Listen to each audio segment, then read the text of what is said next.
The question is, does globalization improve or weaken communication between cultures?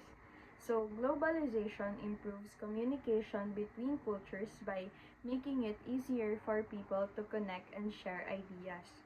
The internet, social media, and travel allow individuals to learn about different traditions, language, and customs without leaving their homes. Businesses and schools benefit by working with people from different countries, encouraging teamwork and innovation. Global media also helps spread cultural awareness, promoting understanding and appreciation between diverse communities. These connections help break down barriers and create opportunities for collaboration. However, globalization can also weaken communication by causing smaller cultures to lose their unique traditions.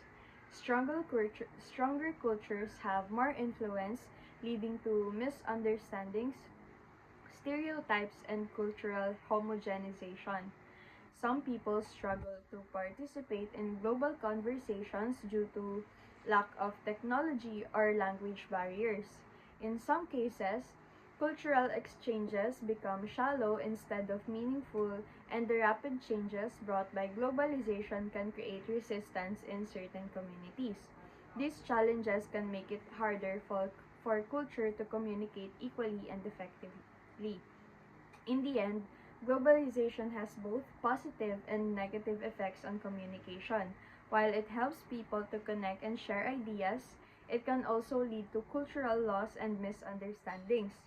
To make globalization beneficial, it is important to respect cultural differences and protect diversity while promoting open and meaningful communication.